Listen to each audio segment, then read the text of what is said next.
Assalamualaikum warahmatullahi wabarakatuh. Waalaikumsalam warahmatullahi wabarakatuh. Alhamdulillahirabbil alamin. Asyhadu an la ilaha illallah wa asyhadu anna Muhammadan abduhu wa rasuluh. Allahumma sholli ala sayyidina Muhammad wa ala ali sayyidina Muhammad.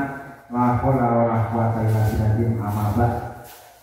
Yang saya hormati Bapak Kepala Sekolah SMK Desa Tunggiri Condro, Bapak Ibu Guru SMK Desa Tunggiri Condro, dan tidak pula yang saya hormati teman rekan CGP Angkatan 11 dari SMK Desa Tunggiri Condro.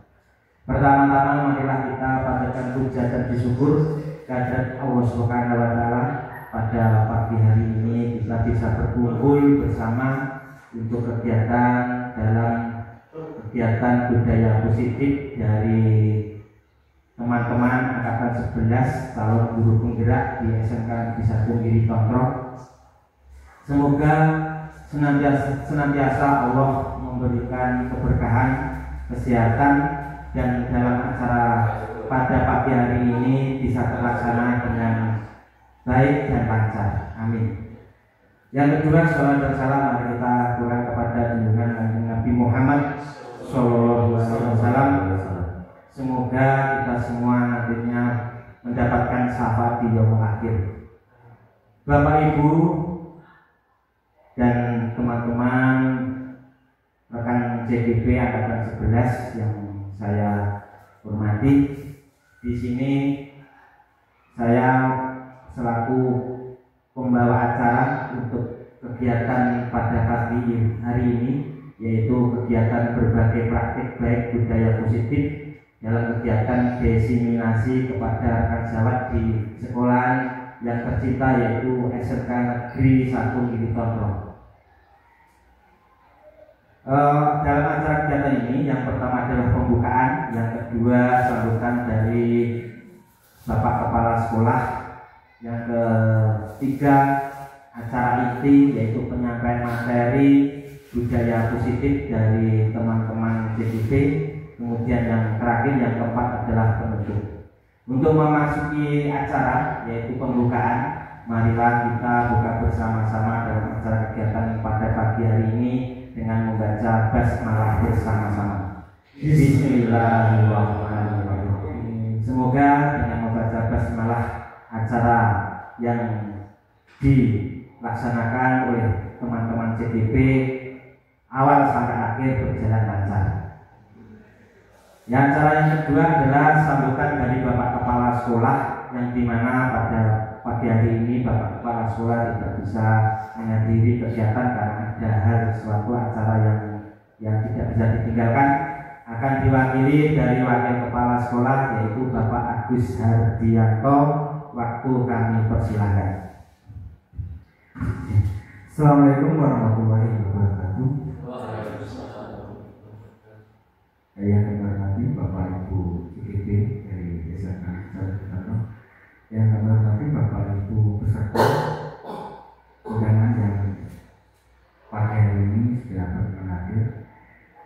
Sebelumnya mari kita panjatkan bersyukur kepada Allah Subhanahu wa taala Tuhan Yang Maha Esa, bahwasanya pada pagi hari ini kita semua masih diberikan kesehatan, kesempatan sehingga bisa berkumpul di tempat ini dengan keadaan yang baik dan melakukan tidak akan dari suatu apapun.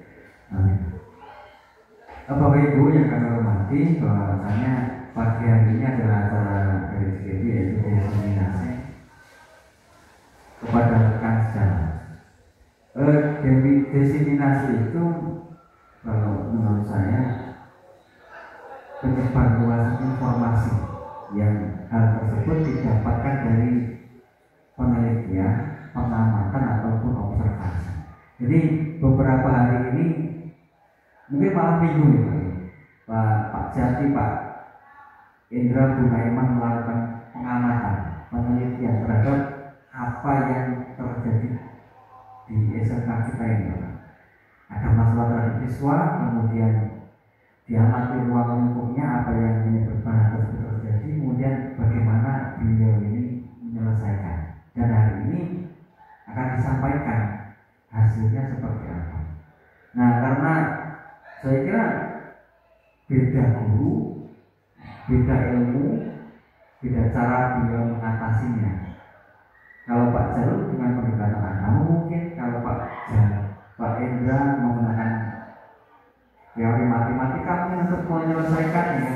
Kalau Pak Jarod, Pak Jati didongeni aku wayang beda lagi. Karena beda ilmu, beda pemahaman, beda pengalaman dalam menyelesaikan masalah, artinya mereka mempunyai cara yang berbeda-beda. Dan hari ini akan disampaikan hasilnya, yaitu dalam kerangka diseminasi. Betul Pak? Diseminasi loh. Diseminasi atau diseminasi? Diseminasi. Tentunya hal tersebut akan sangat bermanfaat untuk kita semua karena apa ya? Kadang-kadang kita terlena dengan kondisi sekarang ini, wis kaset merah wis randas. Ya. Kita hanya terlena dengan kondisi wis ngene dadi maupun macam-macam. Pada akhirnya ya kita sendiri yang akan ya merugi di akhirnya nanti karena kita tidak berinovasi, kemudian anak-anak juga masyarakat tidak bekerja dengan maksimal. Oke, terima kasih. Nantinya Bapak dari CGP bisa menyampaikan hasil dari pengamatannya, penelitiannya ke teman-teman kerja di SMA dan semoga apa yang kita laksanakan hari ini bisa bermanfaat pada kita semua dan pada anak-anak pada umumnya. Dan selamat berdiseminasi dari kami. Saya akhiri wassalamualaikum warahmatullahi wabarakatuh. Waalaikumsalam. Demikian sambutan dari Bapak Kepala Sekolah yang diwakili dari Bapak Wakil Kepala Sekolah Bapak Agus Hardianto. Terima kasih atas sambutannya.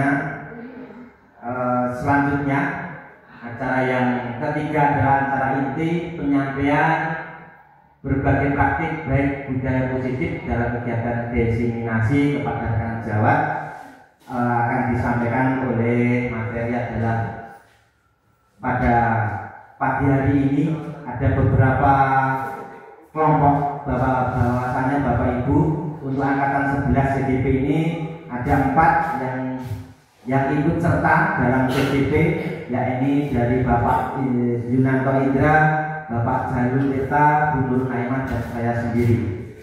Oke, untuk penyampaian materi yang pertama saya akan menyampaikan terlebih dahulu. Mohon maaf, mohon izin waktunya.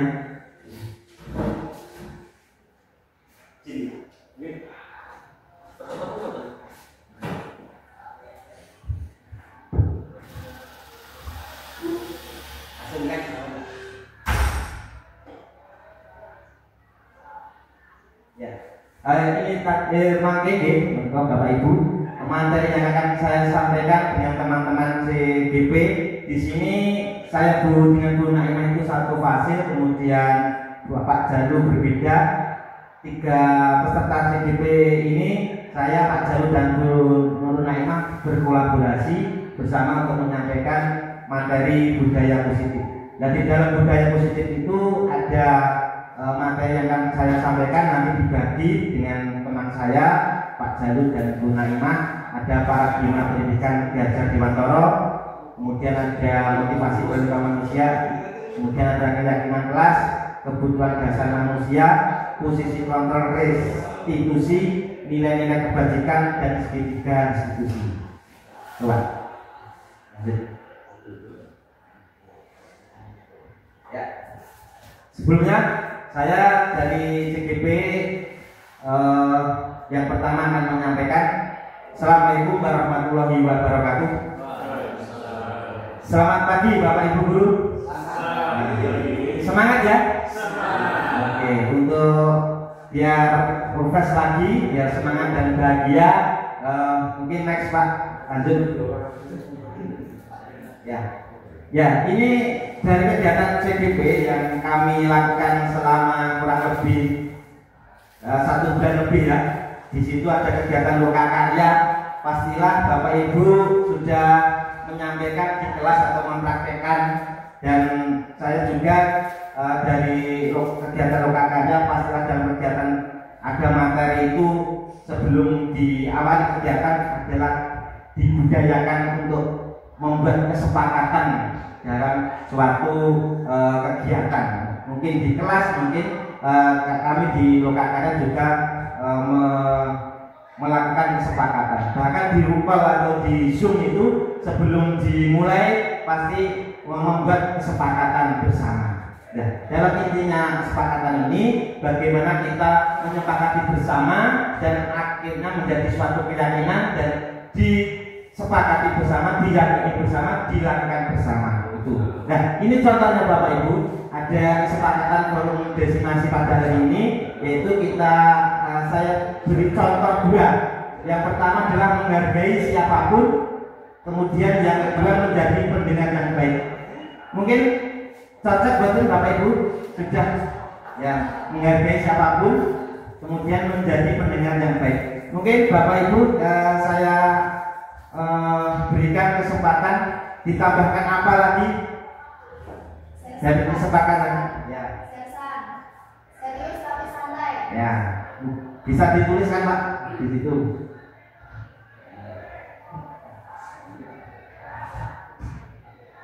Mungkin Bapak Ibu yang lain kesepakatan yang kita sepakati pada kesempatan ini.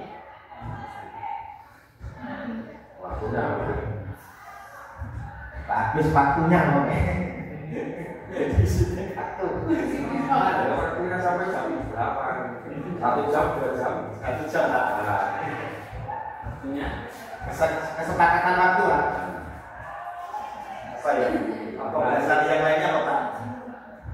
Sesuai ya, disiplin waktu durasinya. Alokasi waktunya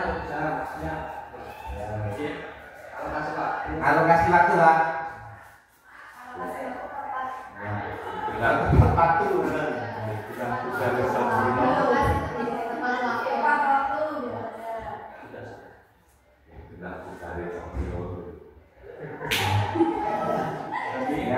sudah ya? Oke, dan sepakati ya cukup ya. Oke Pak, kita sepakati bersama bahwa pada kesepakatan forum pada pagi hari ini kita saling menghargai siapapun yang berpendapat, kemudian menjadi pendengar yang baik, kemudian serius tapi santai dari Ibu Nur Naimah. Sepakat ya? Kemudian yang terakhir tepat waktu. Lanjut Pak. Ya, sebelumnya Bapak Ibu mohon maaf karena beberapa acara tadi supaya kita bersemangat lagi dan kita bahagia, karena dasar tolak ukur kehidupan itu kalau ada semangat dan bahagia itu enak sekali ya. Yang kita cari itu kan, kita bekerja itu kan penuh semangat. Nah, bekerja itu apa?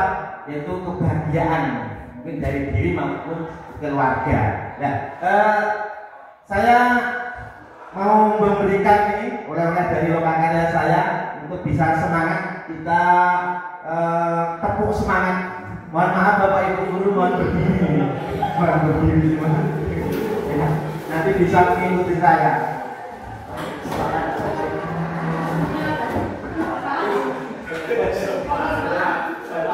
Tepuk semangat. Saya dulu ya.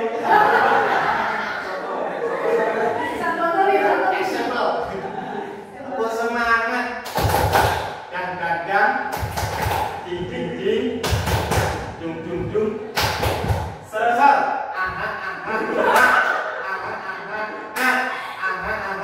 Semangat. Bagus. Nanti bisa diaplikasikan di jam-jam rawat, jam 2, jam 3 untuk siswa-siswanya. Ini dari teman saya CGP guru TK. Ayo mari bersama. Tepuk semangat. Dadang. Ding. Dung.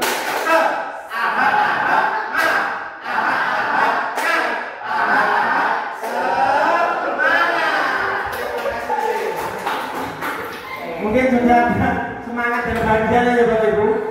Mengulang TK ya Mas Fatur, Pak Fatur. Rex Bapak Ibu, Pak Galuh. Ya, di sini saya akan menyampaikan budaya positif yang intinya materi pada pagi ini adalah desiminasi, yang artinya adalah kita dari CGP pembelajaran salah 1.4 ini tentang budaya positif akan menyalurkan kepada Bapak Ibu teman Jawa mungkin untuk bisa diterapkan di sekolah kita. Ya, ada kata budaya positif itu mohon apa ya? Ada dua kata ini. Budaya itu apa? Kalau mungkin ini Pak Indra atau Pak Indra mau budaya itu apa Pak? Kegiatan suatu bahasa Indonesia. Budaya. Budaya apa? Iya, dijawab. Budaya itu kebiasaan yang dilakukan oleh sekelompok orang atau sekumpulan komunitas. Ya, betul sekali. Aplaus untuk Pak Agus. Mungkin ada yang berpendapat yang lainnya? Ya, Bu Majatun, monggo. Ya, meskipun menurut saya budaya adalah sesuatu yang berkembang di sebuah lingkungan atau bisa dikatakan kebiasaan dari sebuah daerah. Ya, itu budaya. Ya, terima kasih atas pendapatnya tentang budaya. Ya, betul sekali bahwa budaya itu adalah suatu cara hidup yang berkembang dan yang dimiliki oleh sekelompok orang dan diwariskan kepada generasi ke generasi. Nah, atau dari bahasa Sanskerta, budaya itu dari kata budaya yang artinya Buddha, atau dari kata budi itu pikiran atau akal, daya itu kekuatan, atau daya itu adalah ikhtiar atau usaha. Jadi di mana ada pemikiran seseorang kemudian menjadikan suatu kekuatan itu suatu budaya, atau budaya itu adalah suatu akal atau pikiran dan daya itu adalah usaha ikhtiar dan menjadikan suatu budaya tertentu. Contohnya kalau budaya itu ya ada istiadat atau norma, suatu budaya seni dan lainnya. Nah, ini ada kalimat yang kedua adalah positif. Positif itu adalah lawan kata dari apa, Bapak Ibu? Negatif. Berarti positif itu baik apa jelek, Bapak Ibu? Baik. Nah, di sini materinya adalah pemikiran menguatkan daya kekuatan menjadi suatu perilaku yang baik atau positif. Nah, jadi materinya adalah membudayakan kegiatan-kegiatan yang positif. Lanjut Pak. Bapak Ibu, kita semua adalah seorang guru yang baik harus memiliki kemampuan dalam mewujudkan budaya positif di sekolah kita. Budaya positif tersebut dapat dijalankan dengan menerapkan konsep-konsep inti seperti ini. Nah, Bapak Ibu, kami dari CGP akan menyampaikan materi 6 yang kita bagi pada pagi hari ini. Saya poin 1 dan 2, yaitu tentang disiplin positif dan motivasi perilaku manusia. Nah, ini berkaitan keseluruhannya untuk mengetahui yaitu budaya positif, bagaimana kita melaksanakan nanti atau mengimplementasikan dalam sekolah kita tentang budaya positif dengan konsep-konsep 6 ini. Nah, yang pertama adalah saya akan menyampaikan disiplin positif. Coba next. Sebelum saya menyampaikan, Bapak Ibu, bahwasanya pembelajaran dengan paradigma baru yang akhir-akhir ini kita lakukan yaitu di kurikulum merdeka. Di kurikulum merdeka, bahwasanya pembelajaran dengan paradigma baru itu merupakan pembelajaran yang dirancang berdasarkan prinsip pembelajaran berdiferensi.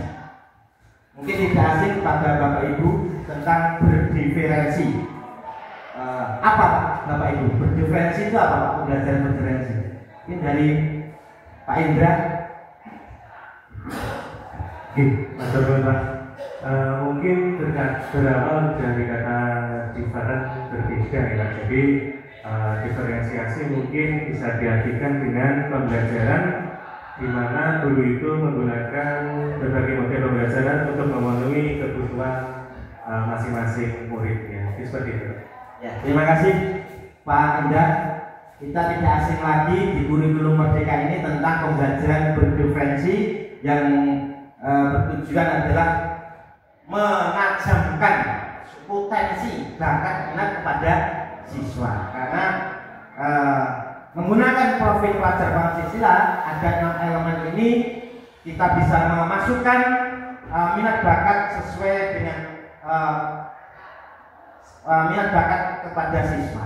Sehingga dengan metode pembelajaran berdiferensi ini, para murid belajar sesuai dengan kebutuhannya berdasarkan tahap perkembangan sesuai teori psikologi modern guna menunjukkan profil pelajar Pancasila. Lanjut Pak. Ini materi yang pertama dari saya, yaitu disiplin positif. Nah ini disiplin positif. Apakah makna disiplin? Disiplin itu dari bahasa Latin yaitu disiplina. Disiplina itu artinya belajar. Jadi disiplin itu kalau dari bahasa Latin itu belajar. Belajar. Terus makna asal dari kata ini berkonotasi dengan disiplin diri. Disiplin diri dari murid-murid menurut Socrates dan Plato. Disiplin diri membuat orang menggali potensi menuju sebuah tujuan untuk yang dihargai. Jadi kita melakukan disiplin positif atau disiplin itu adalah untuk menggali potensi kita, belajar kita untuk menghargai sesuatu, itu adalah disiplin positif. Namun dalam budaya kita, untuk disiplin ini, makna kata disiplin telah berubah menjadi sesuatu yang dilakukan seseorang pada orang lain untuk mendapatkan kepatuhan. Jadi diartikan kalau kita itu disiplin itu patuh.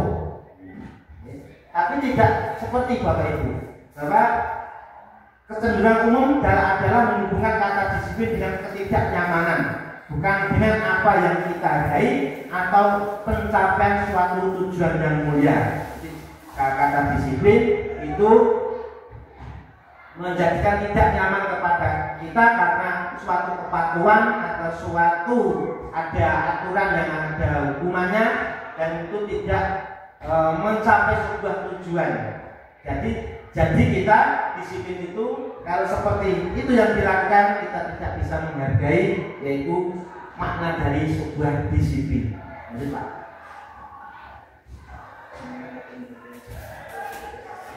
Lanjut tentang disiplin positif.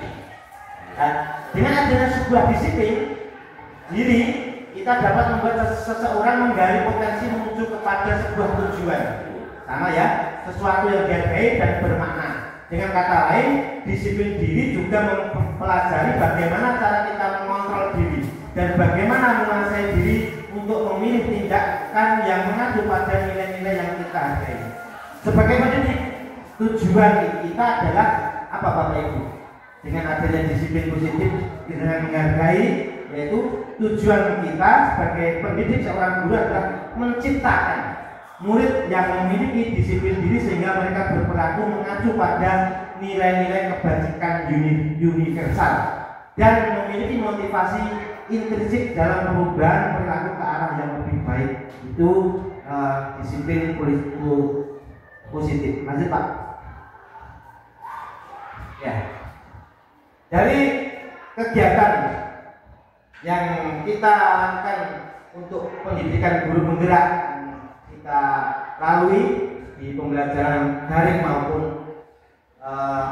lokakarya, bahwa kita sebagai pendidik pastilah tahu bapak pendidikan kita yaitu Ki Hajar Dewantara.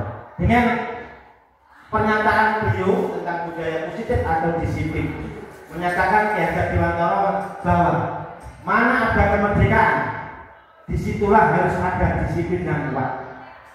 Sesungguh pun disiplin itu bersifat self disiplin, yaitu kita sendiri yang mewajibkan kita dengan keras-kerasnya, tetapi itu sama saja. Sebab jika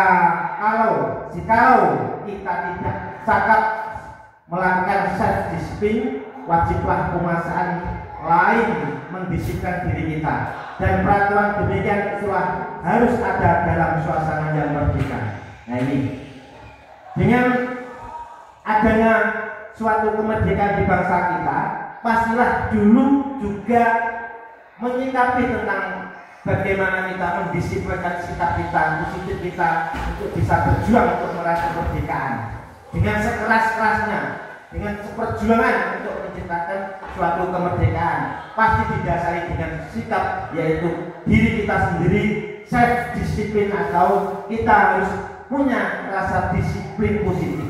Dan akhirnya di suasana merdeka ini, walaupun kita sudah merdeka, kita harus terus berjuang keras untuk mempunyai rasa, yaitu disiplin positif. Jadi Bapak Ibu, kembali, seseorang yang memiliki disiplin diri berarti mereka bisa bertanggung jawab terhadap apa yang dilakukan, karena mereka mendasarkan tindakan mereka pada nilai-nilai kebajikan universal. Kemudian kita tuangkan kepada diri kita sendiri sebagai pendidik. Tujuan kita sekali lagi yaitu menciptakan anak-anak yang memiliki disiplin diri sehingga mereka bisa berperilaku dengan mengacu pada nilai-nilai kebajikan universal dan memiliki motivasi intrinsik bukan ekstrinsik. Lanjut Pak. Ini untuk menguatkan lagi tentang disiplin positif, bahwa disiplin positif merupakan suatu cara penerapan disiplin yang mengajarkan anak bertanggung jawab. Intinya adanya suatu disiplin positif kita bisa terapkan dan diajarkan kepada anak bagaimana anak bisa mempunyai rasa tanggung jawab dan menumbuhkan kesadaran diri berdasarkan nilai-nilai kebajikan. Mungkin di sini ada kalimat nilai-nilai kebajikan. Bapak Ibu, kita tidak asing lagi dengan nilai-nilai kebajikan. Contohnya apa Bapak Ibu nilai-nilai kebajikan? Oh Bapak Ibu, nilai-nilai kebajikan yang sudah diterapkan, nilai-nilai kebajikan di sekolah kita apa Bapak Ibu? Mungkin banyak sekali. Mandiri, hormat, menghormati. Apalagi Pak Indra? Tanggung jawab, gotong royong. Nah itulah Bapak Ibu nilai-nilai kebajikan di kurikulum merdeka di sekolah kita itu sudah terlaksana, yaitu tadi ada gotong royong, ada kemandirian, ada tanggung jawab, banyak sekali. Lanjut Bapak. Lanjut, disiplin positif lebih ke arah disiplin diri yang dapat mengontrol diri dalam melakukan segala tindakan. Ini nanti ada kesinambungannya dengan materi yang akan disampaikan Bu Naimah dan Pak Jalu, bagaimana disiplin positif itu kita arahkan kepada sosok diri kita sendiri dan bisa mengontrol dirinya untuk berbuat disiplin positif. Lanjut Pak.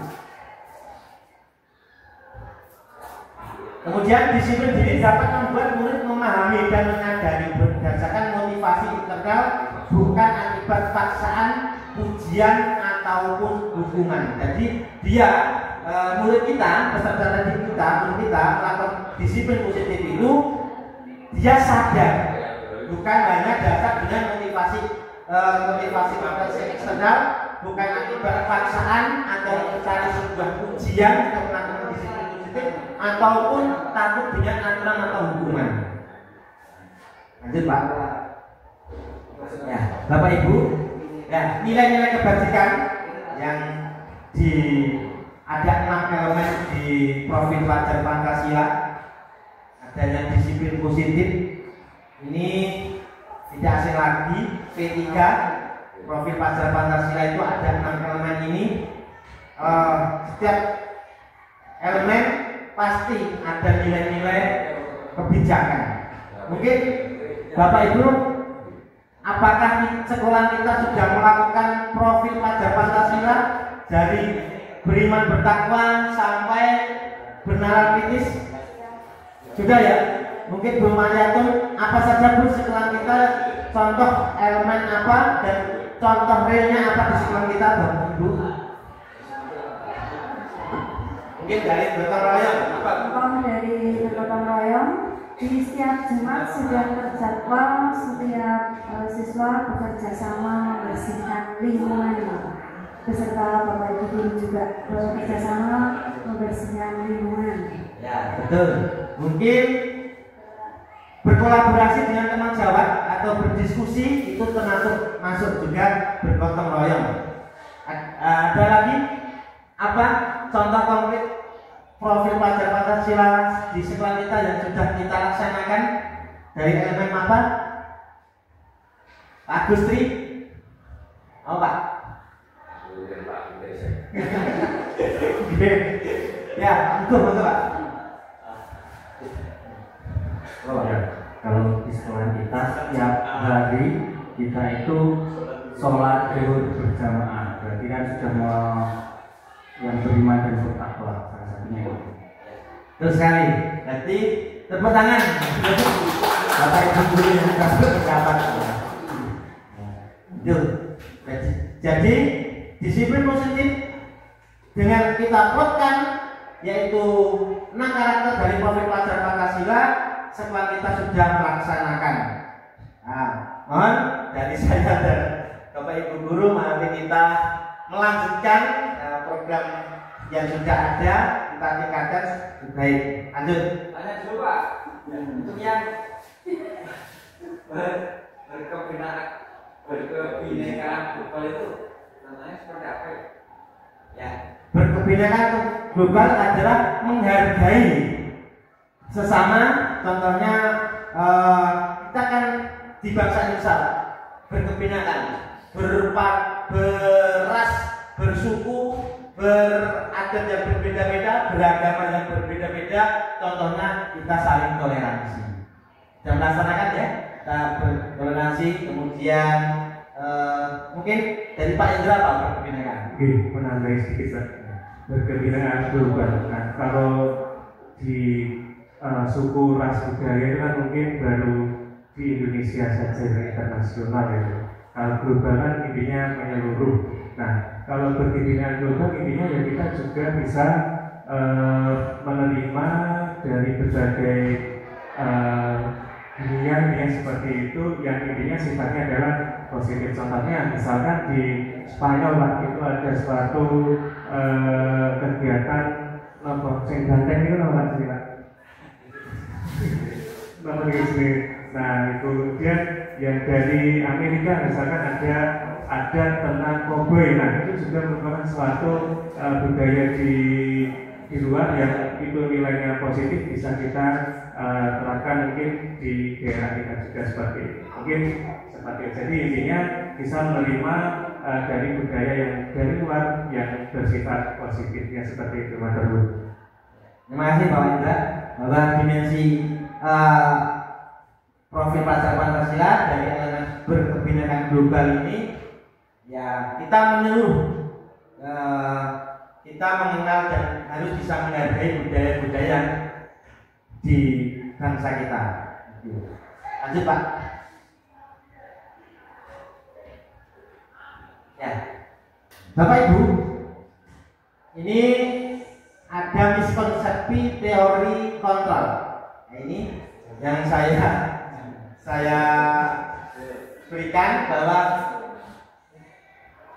murid itu mempunyai ilusi atau bayangan bahwa orang dewasa itu memiliki hak untuk memaksa, tapi tidak. Kemudian ilusi guru itu mengontrol murid. Kemudian ada siswa itu mengilusikan bahwa semua penguatan positif efektif dan bermanfaat. Dan yang terakhir, ilusi bahwa kritik dan membuat orang merasa bersalah dapat menguatkan karakter. Lanjut Pak. Ya, itu dalam kenyataannya contoh satu saja ini karena waktunya, ilusi kontrol, guru dapat mengontrol murid. Dan kenyataannya murid mempunyai hak memilih karena kita berpacu kepada profil Pancasila. Guru tidak bisa memaksa kehendak kepada murid, dan yang ketiga adalah guru tidak punya kontrol penuh terhadap murid. Lanjut tadi Pak, tadi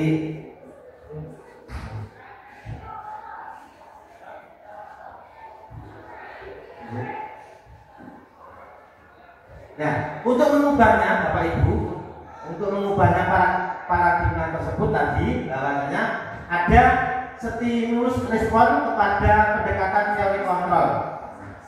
Tuh, contohnya saya berikan satu saja, yaitu realitas kebutuhan kita sama. Itu untuk stimulus respon. Kemudian untuk pendekatan teori kontrol, realitasnya kebutuhan kita itu berbeda. Lanjut, ya.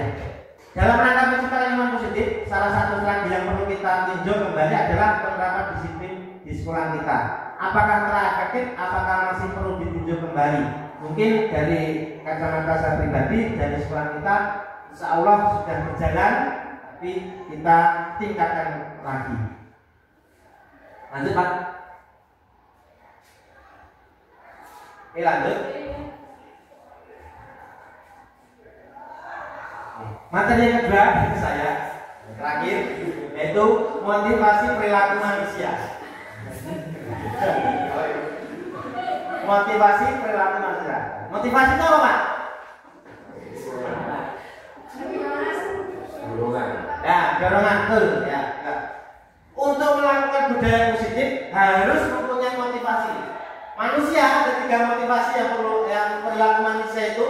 Yang pertama, untuk menghindari ketidaknyamanan atau hubungan, itu muncul dari luar. Kemudian yang kedua adalah untuk menjadi orang yang mereka inginkan dan menghargai diri sendiri dengan nilai mereka percaya diri.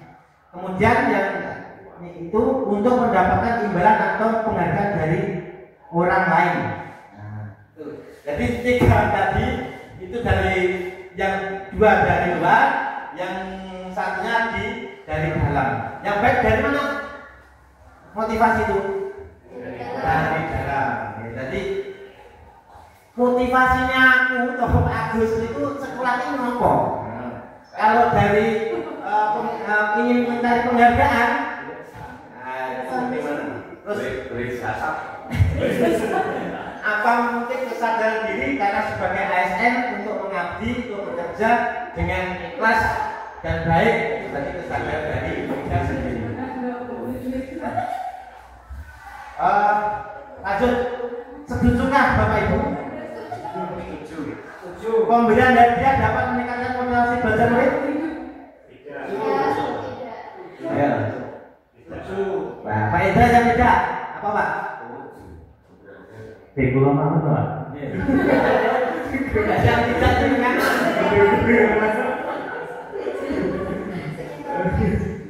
Kalau pemberian hadiah dapat meningkatkan motivasi belajar murid, kurang setuju Pak. Karena nanti anak tersebut akan terbiasa kalau orang yang berhadiah orang semangat gitu Pak. Itu ya Pak. Nah, itu tadi yang depan itu respon dan kontrol ya. Nah, itu. Kemudian pemberian hukuman dapat membuat murid jerah setelah melakukan kesalahan. Itu yang tidak setuju. Lanjut Pak. Pak, ya. Jawab saya. Sebetulnya saya pemberian hadiah dapat meningkatkan motivasi itu setuju. Karena apa? Kita sebagai, kalau saya orang Islam, dari saya lahir kecil sudah dibimbing hadiah. Jadi saya melakukan segala sesuatu berdasarkan hadiah. Kowe nek ora bertindak laku baik, kamu sholat, kamu ngaji, nantinya kamu mendapatkan surga. Itu hadiah. Dan doktrin itu sudah mengakar sampai sekarang. Jadi setiap orang berpikir seperti itu. Doktrin hadiah bahwa nanti kalau kita berbuat baik, melakukan ibadah baik, akan mendapatkan surga. Itu sudah tepat dalam manusia. Bahwasan dan pun sudah tahu dengan itu. Itu Pak Indra yang tidak setuju itu bagaimana Pak? Bagus juga Bapak. Kalau saya penekannya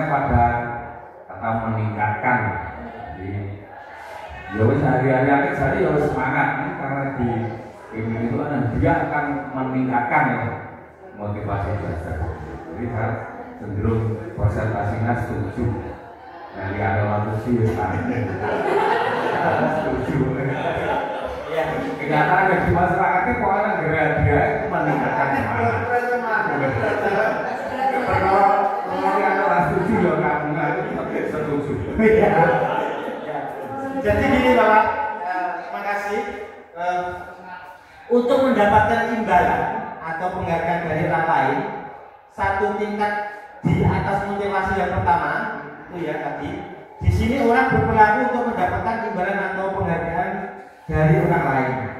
Orang dengan motivasi ini akan bertanya, apa yang akan saya dapatkan apabila saya melakukannya? Kalau nih guna imam menika ngajar ngajarkan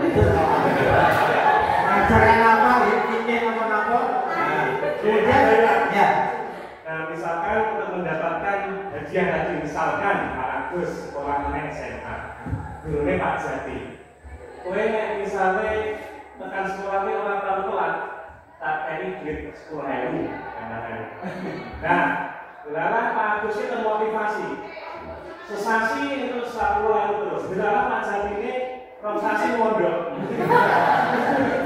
soalnya jalur orang keturutan nah sing janjeni Pak Jati itu lalu misalnya Pak Jati ada sing ini guru-gurunya dari Pak Deta Pak Deta mau ngene duit untuk nang duit ya ente rasanya nah itu ini ngomong Pak Agus selesai semangat tetap jam itu turun bahasa turun ada Pak Ya, kalau saya menanggapi ini ya Pak, nah itu tergantung bentuk hadiahnya.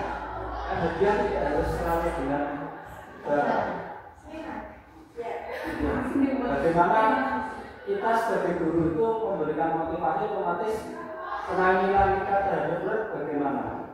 Misalkan kita masuk terus di dalam kelas otomatis kita juga akan ogah lah nih Pak Jati misalnya.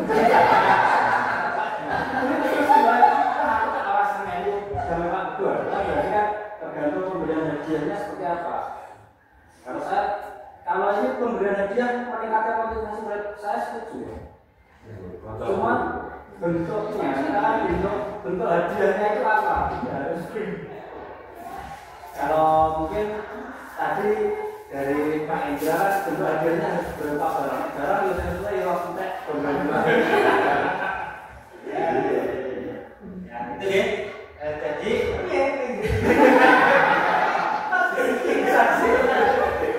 apa itu? Ya, yang intinya itu Bapak Ibu. Bahwa tadi yang mendapatkan suatu penghargaan itu bertanya apa yang akan saya dapat apabila saya melakukannya. Mereka melakukan sebuah tindakan untuk mendapatkan pujian dari orang lain yang menurut mereka penting dan mereka letakkan dunia dalam dunia berkualitas mereka.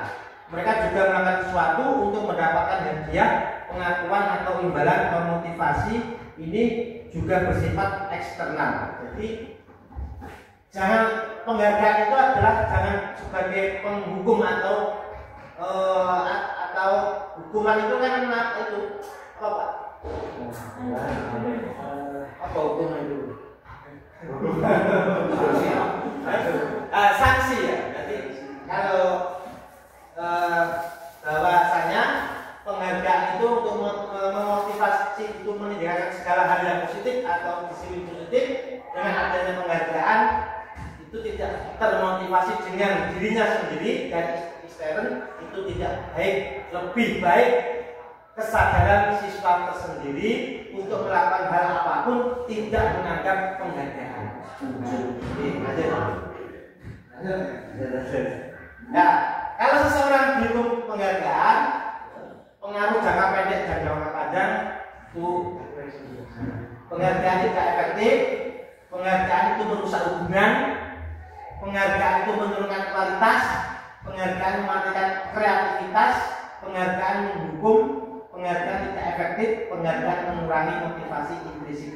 adalah suatu penghargaan untuk bisa kita melakukan suatu kesadaran untuk melakukan disiplin atau budaya positif. Lanjut. Nah, lanjut saja Bapak. Nanti, oke, lanjut. Nah, sudah selesai. Dari saya, dari 2 poin, yaitu tentang disiplin positif dan motivasi positif. Biar aura mengerucutnya adalah tentang budaya positif. Saya menyampaikan disiplin positif dan motivasi. Karena tanpa motivasi dari diri kita sendiri tidak akan melakukan hal-hal yang positif. Itu dari saya, mungkin mohon maaf waktunya banyak, kurang lebihnya mohon maaf, kekurangannya juga mohon maaf. Selanjutnya materi selanjutnya akan disampaikan teman-teman saya CDP, yaitu Bu Nurul Naimah. Waktu kami persilakan.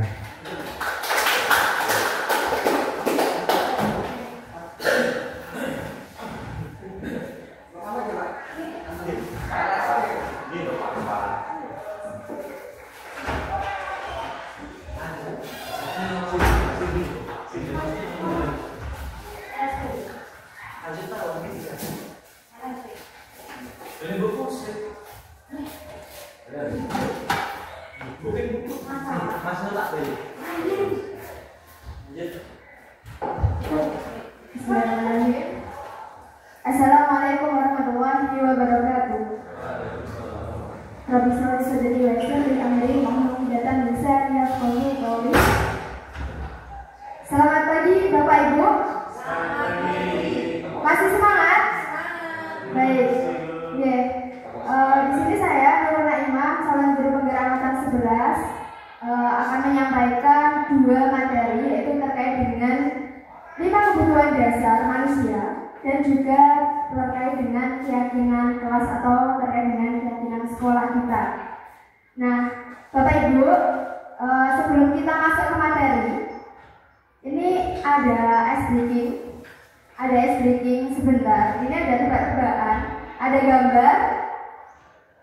Ini yang pertama, coba ditebak Bapak Ibu. Ini ada gambar jam, kemudian ada huruf BU sama batu.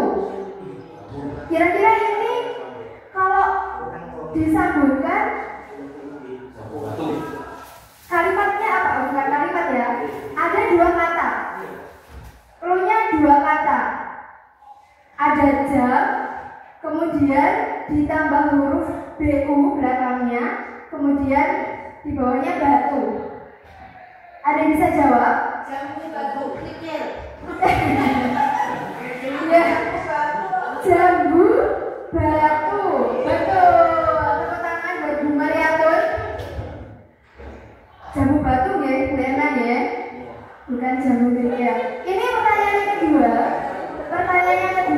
Adakah yang bisa menjawab? Ada seorang raja, kemudian ada pisau, terus rajanya ditambah M. M sama dengan pisau tajam. Oh iya betul Pak Agustri, pisau tajam. Ya betul. Ini tidak ada hadiahnya ya. Mohon maaf, tidak ada hadiahnya. Pertanyaan yang ketiga, ini kayaknya ini ada tang, kemudian yang tengah tangan. Ini tanda seru. Adakah yang bisa menjawab? Kira-kira apa ya? Tangnya itu berarti huruf G-nya X, berarti nggak ada huruf G-nya. Tantangan.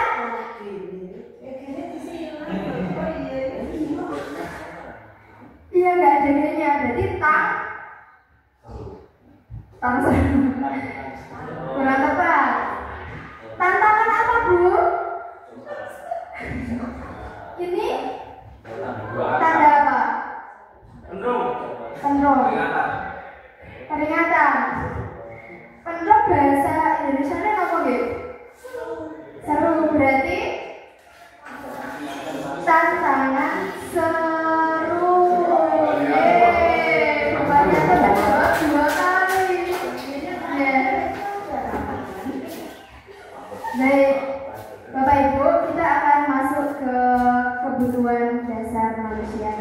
Terima kasih atas atensinya untuk mengikuti briefing saya. Walaupun sederhana, mudah-mudahan bisa merefresh pikiran kita, otak kita untuk masuk ke materi selanjutnya.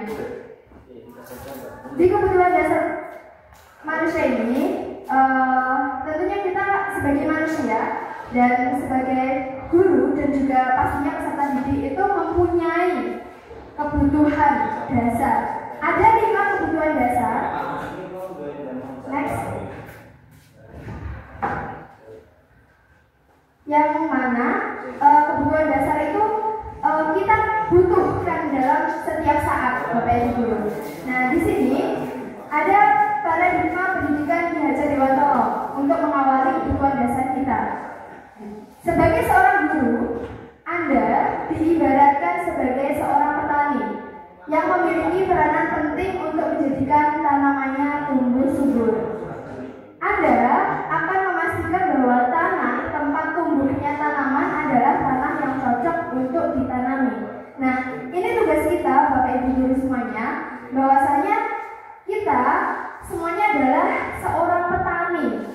Jadi kalau seorang petani itu ya kita mencangkul, kita menyirami, kita memelihara, kita memimpin, kita memperbaiki, maksudnya memimpin tanaman-tanaman itu ya. Nah, Ki Hajar Dewantoro selaku Bapak Pendidikan kita mengatakan bahwa kita ambil contoh perbandingannya dengan hidup tumbuh-tumbuhan seorang petani. Dalam hakikatnya sama kewajibannya dengan seorang pendidik, yaitu yang menanam padi misalnya hanya dapat menuntun. Kita hanya dapat menuntun peserta didik kita, Bapak Ibu Guru semuanya. Jadi seorang petani itu hanya dapat menuntun tumbuhnya padi, berkembangnya padi. Kemudian ia dapat memperbaiki kondisi tanahnya dengan cara apa? Dengan cara bisa dipupuk, kemudian dipaculi gitu ya. Kalau seorang petani itu, kemudian memelihara tanaman padi, kemudian memberi pupuk dan air. Sama halnya dengan kita seorang guru itu, kita memberi pupuk dan air. Kita sebagai seorang guru itu memberikan sesuatu yang perlu disampaikan oleh peserta didik kita untuk bekalnya mereka. Kemudian membasmi ulat-ulat atau jamur-jamur yang mengganggu hidup tanaman padi dan lain sebagainya. Jadi sebagai seorang guru itu ibaratnya jadi seorang guru itu kita tugasnya untuk membasmi ulat-ulat atau jamur-jamur yang mengganggu tanaman padi. Atau padi ini ibaratnya adalah peserta didik kita. Itu nggih Bapak Ibu nggih. Kalau ngomong-ngomong petani, dulu itu saya diajarkan oleh almarhum bapak saya, karena bapak saya itu kan seorang petani juga, jadi seorang guru dan juga seorang petani. Setiap kali saya diajak ke sawah, itu kan beliau juga menandur padi ya, menanam padi. Beliau menanam padi itu selalu ketika sebelum pulang ke rumah itu beliau mengitari semua tanaman padinya dengan keyakinan bahwa ketika si padi itu sudah diitari oleh bapak saya itu akan ayem begitu. Jadi beliau pernah berpesan kepada saya untuk itu. Jadi ibaratnya seorang guru itu juga seperti itu Bapak Ibu, memberikan kenyamanan kepada peserta didik, memberikan among kepada peserta didik dan juga ngomong peserta didik. Sama halnya dengan seorang petani tadi yang mengitari tanamannya sebelum beliau pulang ke rumah. Next. Nah, apa itu kebutuhan dasar manusia, Bapak Ibu? Kebutuhan dasar manusia itu adalah segala sesuatu yang dilakukan manusia untuk mendapatkan apa yang diinginkan. Seluruh tindakan yang dilakukan manusia memiliki tujuan tertentu pasti. ya, seluruh tindakan yang dilakukan manusia memiliki tujuan tertentu dan segala usaha baik yang dilakukan adalah dalam rangka agar kebutuhan dasarnya dapat terpenuhi dengan baik. Dan itu sudah kodratullah. Setiap manusia, setiap peserta didik itu apapun, bahwa itu salah, bahwa itu benar, itu pasti tetap ada tujuan tertentu dari apa yang dilakukan oleh manusia tersebut. Next. Nah, ini ada pengantar. Seluruh tindakan manusia memiliki tujuan tertentu. Itu satu. Yang kedua, tindakan yang dilakukan merupakan usaha memenuhi keinginan. Itu dua. Yang ketiga, memenuhi keinginan sama dengan memenuhi kebutuhan dasar manusia.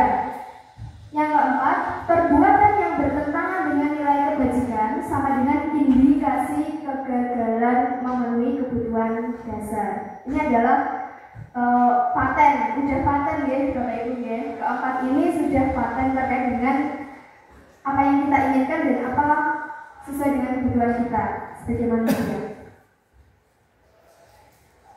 Apa itu? Berapa? 5 kebutuhan dasar manusia. Yang pertama adalah bertahan hidup. Pasti bertahan hidup, survival ya, survival. Yang kedua, kebutuhan akan kasih sayang dan rasa diterima. Pasti kita semuanya butuh kasih sayang dan rasa diterima pada setiap kelompok atau komunitas yang ada di sekitar kita. Kemudian yang ketiga, penguasaan. Kita sebagai guru itu kalau di dalam kelas sebagai pemimpin pembelajaran Bapak Ibu, pasti kita yang berkuasa, yang paling berkuasa di dalam kelas itu adalah seorang guru. Yang keempat, kebutuhan dasar kebebasan. Kebebasan mencoba hal baru, mampu mengendalikan diri, itu adalah kebebasan. Mempunyai pilihan A, pilihan B, pilihan C, seperti itu. Dan kebutuhan dasar kesenangan, bermain, humor, kemudian tertawa, itu adalah kebutuhan dasar untuk kesenangan. Next. Nah ini Bapak Ibu, ini untuk kebutuhan bertahan hidup ada 3, yaitu kebutuhan fisiologis. Itu terdiri dari sandang, pangan, dan papan. Pasti kita butuh sandang, pangan, dan papan. Kemudian yang kedua adalah kebutuhan psikologis, memberi dan menerima, cinta, kemudian menjadi bagian dari kelompok, diterima dan menerima dalam kelompok atau komunitas tertentu. Yang ketiga adalah kebutuhan biologis, kita butuh istirahat, pasti. Kalau nggak istirahat, emang kita robot? Ya, bukan. Kita adalah manusia biasa yang butuh istirahat. Kemudian tidur yang berkualitas pastinya. Next.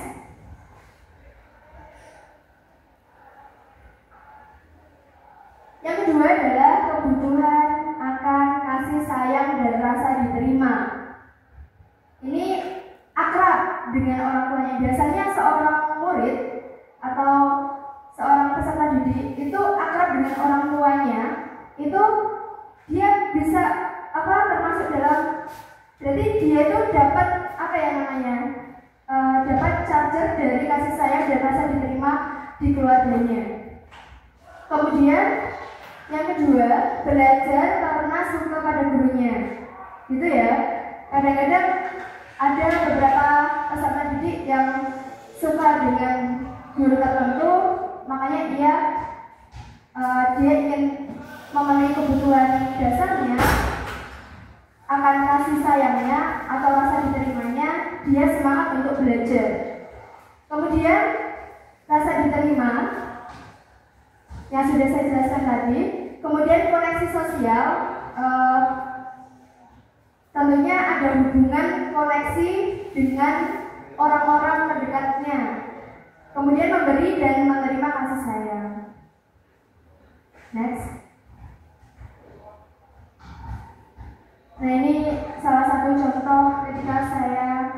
lagi di lapangan bersama anak-anak Bapak Ibu. Jadi ini saya merefleksikan bersama dengan anak-anak terkait dengan kegiatan-kegiatan yang sudah saya lalui bersama dengan mereka, kemudian bisa sharing. Dan ini lebih erat, lebih bisa mendekatkan sama anak, sama peserta didik gitu. Dan peserta didik pun nyaman dengan kita gitu. Next, kebutuhan penguasaan, kebutuhan pengakuan atas kemampuan, ingin menjadi pemimpin. Jadi seorang peserta didik itu sudah mulai, kita tahu peserta didik yang sekarang itu sudah mulai menampakkan kepemimpinannya ya, dengan kita melihat mereka berorganisasi begitu. Kemudian ingin diakui pastinya. Self esteem itu sama dengan self love. Jadi kayak ini Bapak Ibu, mencintai diri sendiri. Mencintai diri sendiri. Kemudian ingin dianggap berharga, diakui dan dihormati. Lanjut.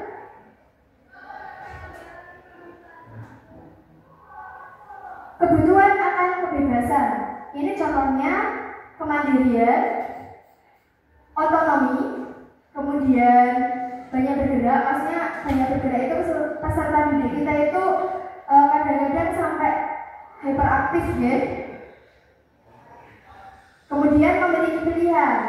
Memiliki pilihan itu misalnya ada pilihan A, pilihan B, pilihan C, dan pilihan lainnya. Dan suka coba-coba hal baru. Jadi bebas untuk mencoba-coba hal baru. Tapi tentunya untuk hal baru ini adalah hal yang positif ya, hal yang positif. Kemudian yang terakhir ini adalah 5 kebutuhan dasar yang terakhir, yaitu terkait dengan kebutuhan kesenangan, kebutuhan untuk merasa senang. Contohnya adalah bermain. Setiap peserta didik itu pengennya main, apalagi kalau pas olahraga itu saya tuh ini Bapak Ibu guru diceritanya sama anak-anak itu kalau pas permainan olahraga itu dia suka gitu. Kemudian yang kedua humor, lucu ya Pak Jati ya gitu. Yang ketiga terkait dengan antusiasme. Contoh yang ketiga antusiasme. Yang keempat tertawa, kebutuhan akan kesenangan yaitu tertawa. Nah, ini ada contoh kasus dari kelima dasar itu tadi. Dari kelima dasar, 5 kebutuhan dasar tadi, coba Bapak Ibu cermati dulu untuk contoh kasus ini, dibaca dulu sebentar. Nanti akan ada pertanyaan. Tadi apa aja kesenangan? 5 kebutuhan dasarnya itu. Yang pertama, kesenangan. Yang kedua, kebutuhan bertahan hidup. Yang ketiga, penguasaan. Yang keempat, kasih sayang dan rasa diterima. Begitu. Jadi ini nanti Bapak Ibu guru coba dicermati dulu kalimat ini, paragraf ini. Kemudian kita analisis, masuk. Nanti ada pertanyaan, masuk ke kebutuhan dasar yang mana, begitu.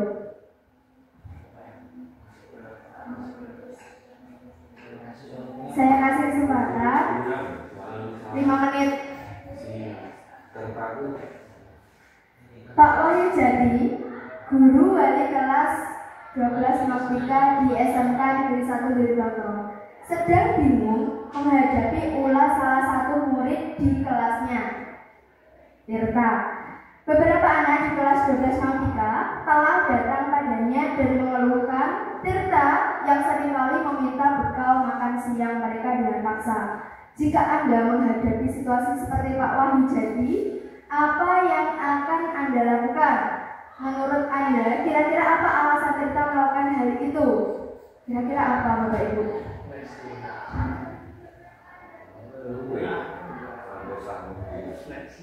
Nah, orang desa sama dewe bisa untuk bertahan hidup. Nah ini pertanyaan yang pertama. Dalam kasus Tirta, apabila jawaban Tirta ketika ditanya oleh Pak Wahyujati adalah karena ia lapar dan orang tuanya tidak membawakannya bekal makan siang, maka kebutuhan dasar yang sedang berusaha dipenuhi oleh Tirta adalah kebutuhan dasar yang apa, Bapak Ibu kira-kira? Pak. Oh iya, Pak Pugu. Kalau itu bertahan hidup karena kan lapar. Oh iya, betul sekali. Tepuk tangan. Kebutuhan untuk bertahan hidup atau survival. Betul sekali. Karena si Tirta ini lapar, ya. Jadinya ia butuh untuk bertahan hidup dengan makan. Kemudian next, pertanyaan yang kedua, dalam kasus apabila Tirta menjawab bahwa alasannya mengambil bekal temannya karena dia merasa senang temannya jadi memperhatikan dia. Ketika temannya melaporkan tindakannya itu pada gurunya dan gurunya memberitahu orang tuanya sehingga orang tuanya jadi memperhatikan dia, maka kebutuhan dasar yang sedang dipenuhi Tirta adalah kasih sayang. Tada, kasih sayang dan rasa dibilang betul. Ya. Kemudian pertanyaan yang ketiga, dalam kasus apabila jawaban Tirta adalah dia merasa hebat karena temannya jadi takut dengan dia dan menuruti keinginannya, maka sebetulnya Tirta sedang berusaha memenuhi kebutuhan dasarnya. Oh, Mirna? Penguasaan, betul. Kekuasaan, ya. Kebutuhan dasarnya adalah kekuasaan. Kemudian yang keempat, pertanyaannya bila jawaban Tirta dalam kasus tersebut adalah dia merasa bosan dengan bekal makanan yang dibawakan ibunya dari rumah karena ibunya selalu membawakan bekal yang sama. Oleh karena itu dia ingin mencoba makanan teman-temannya yang beraneka ragam. Maka Tirta sedang berusaha memenuhi kebutuhan.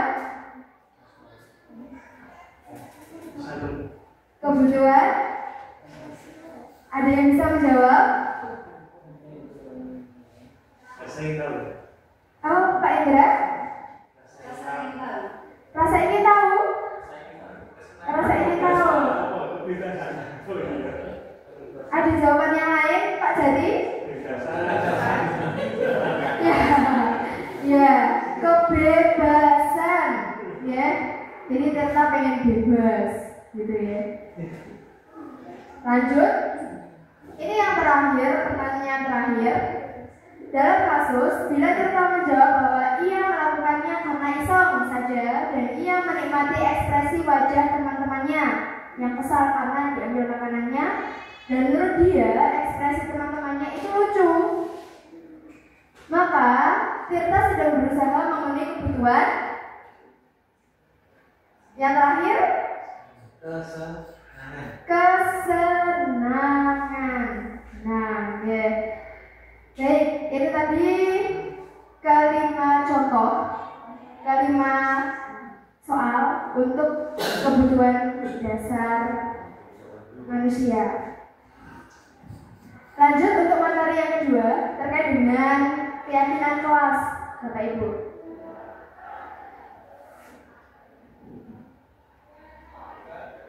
Nah ini ada pertanyaan terkait dengan keyakinan kelas. Kenapa kok keyakinan kelas? Kenapa kok tidak peraturan kelas saja? Ada yang bisa jawab, Bapak Ibu? Jadi kita tahu bahwasanya di sekolah kita itu punya tata tertib sekolah, ya. Nah, kalau di materi kami itu ada materi terkait dengan keyakinan kelas. Biar kalau tata tertib itu kayaknya agak Jadi lebih dihaluskan dengan kalimat, dengan kata keyakinan kelas. Nah, kenapa?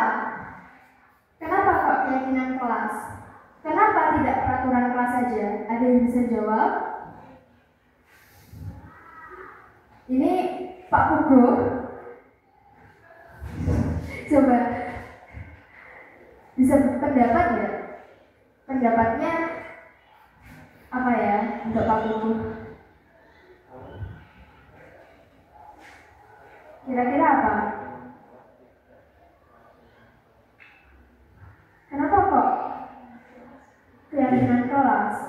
Boleh menjawab sedikit ya, maksudnya kalau peraturan itu kan kita setiap hari harus diatur. Mungkin kalau keyakinan kelas kan tidak ada kata paksaan, tapi keyakinan bersama. Seperti halnya dengan bagaimana kita memeluk agama itu kan keyakinan kita masing-masing. Nah, kalau diterapkan di sini berarti kenapa kok harus keyakinan kelas tidak peraturan kelas? Kalau peraturan itu kan pasti salah dapat aturan, dapat sanksi. Jadi kan bisa membuat anak itu takut dengan peraturan. Tapi kalau keyakinan kan keyakinan bersama. Kesepakatan. Kalau saya yakin dia, kalau keyakinan itu. Ya. Terima kasih jawabannya. Betul, ya, betul. Kalau keyakinan itu adalah semacam kesepakatan bersama. Kalau peraturan itu biasanya itu cuma dibuat oleh satu orang atau individual atau satu pihak saja gitu. Kalau keyakinan itu biasanya kita diskusikan bersama dulu, kemudian kita kita telah bersama, kemudian baru diyakini bersama-sama, seperti itu. Next. Nah ini, jadi keyakinan itu adalah perjanjian yang disepakati bersama antara guru dan siswa tentang norma perilaku dan aturan yang akan diterapkan di kelas. Biasanya dibuat secara kolaboratif dan mencerminkan nilai-nilai yang diinginkan oleh semua anggota kelas. Begitu. Jadi kalau alhamdulillah kemarin satu semester itu pas awal pembelajaran saya sudah menerapkan terkait dengan keyakinan kelas di setiap kelas yang saya ajar, Bapak Ibu, dan kami harapannya juga nanti Bapak Ibu juga menerapkan keyakinan kelas itu di setiap mungkin per mapel Bapak Ibu yang jenengan ajarkan, bisa begitu. Karena ini akan manfaat banget Bapak Ibu. Jadi keyakinan kelas ini akan manfaat banget untuk berjalannya pembelajaran, keteraturan pembelajaran kita dalam setiap kita menyampaikan materi, kemudian tugas-tugas yang kita berikan kepada anak didik kita itu akan manfaat banget. Jadi keyakinan itu adalah nilai-nilai kebajikan atau prinsip-prinsip universal yang disepakati bersama secara universal, lepas dari latar belakang, suku, negara, bahasa maupun agama. Keyakinan akan lebih memotivasi seseorang dari dalam atau memotivasi secara intrinsik. Seseorang akan lebih tergerak dan bersemangat untuk menjalankan keyakinannya daripada hanya sekedar mengikuti serangkaian peraturan. Nah, kita tahu Bapak Ibu yang sudah jelas aja di sini di sekolah kita itu kan kadang-kadang saya tuh banyak menemukan anak nggak tertib, nggak pakai dasi, nggak pakai kolong, kadang-kadang cuma bajunya dikeluarkan kayak gitu. Itu kadang-kadang saya sering banget menemui anak-anak yang seperti itu. Itu biasanya kadang-kadang itu pas ada saya tegur baru dimasukkan, baru dipakai dasinya, juknya seperti itu. Itu karena dia itu merasa, oh ya ada Bunda Ima, oh ya ada guru A, guru B yang mana gurunya. Ini tentu mereka itu belum ada keyakinan dalam diri mereka untuk mengikuti tata tertib yang ada di sekolah kita, ya. Jadi anak-anak yang mungkin agak gimana gitu ya Berna, itu seperti itu, belum meyakini apa yang menjadi keyakinan sekolah kita. Nah, ini ada pertanyaan lagi, mengapa kita memiliki peraturan tentang penggunaan helm pada saat mengendarai kendaraan roda 2 atau motor? Ini kemungkinan jawaban karena keselamatan. Betul? Betul ya? Betul. Jadi saat penggunaan helm berkendara itu keyakinan yang kita yakini bahwasannya adalah keselamatan. Ini adalah nilai kebajikan universal yang kita yakini bersama secara umum. Secara umum itu se-Indonesia Raya atau sedunia, gitu ya. Jadi kalau nilai-nilai kebajikan itu tidak hanya yang kita yakini saja atau kelompok kita saja yang kita yakini, tapi semuanya menyeluruh. Kemudian ada pertanyaan yang kedua next. Mengapa kita memiliki peraturan tentang penggunaan masker dan mencuci tangan setiap saat? Nah, di sini kemungkinan jawabannya adalah untuk kesehatan dan untuk keselamatan. Nah, untuk keselamatan ini karena kemarin COVID, ya. Kalau saat ini mungkin untuk kesehatan, ya. Kalau dulu pas COVID itu kan setiap saat itu cuci tangan, ganti masker seperti itu. Jadi untuk menyelamatkan jiwa kita. Itu lebarnya ya.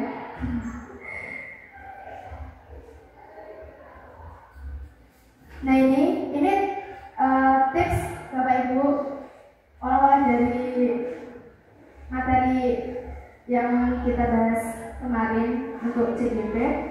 Untuk pembentukan keyakinan sekolah atau kelas, ini tipsnya. Yang pertama, keyakinan kelas bersifat lebih abstrak daripada peraturan yang lebih rinci dan konkret. Jadi kalau tata tertib itu kan banyak apa itu namanya? Biasanya kalimatnya panjang gitu. Kalau di keyakinan kelas ini bersifat lebih abstrak, jadi lebih umum kayak tadi, terkait dengan keselamatan, terkait dengan kesehatan, itu sudah walaupun cuma satu kata itu bisa kita yakini bersama. Kemudian yang kedua, keyakinan kelas berupa pernyataan-pernyataan universal yang tadi saya bilang terkait dengan keselamatan, kesehatan, itu tips yang nomor 2. Yang ketiga, pernyataan keyakinan kelas senantiasa dibuat dalam bentuk positif. Nggak boleh ada kata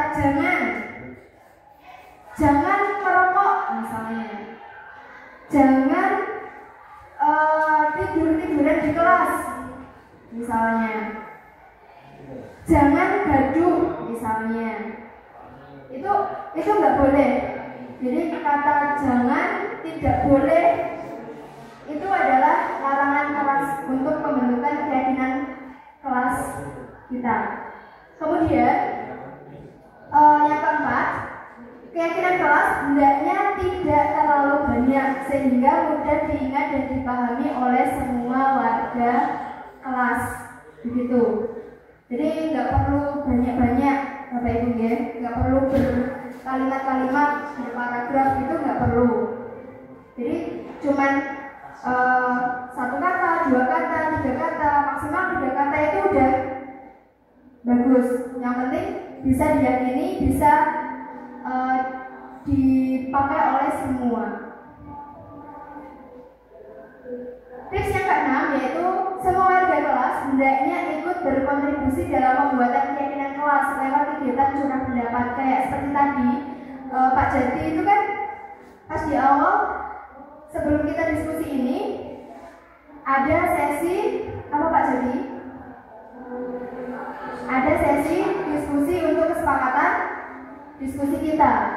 Sama halnya ketika saat pembuatan keyakinan sekolah, pembuatan kata atau kalimat keyakinan kita yang disepakati bersama itu tadi, itu silakan untuk didiskusikan dan curah pendapat bersama dengan peserta didik di kelas yang Bapak Ibu ampu.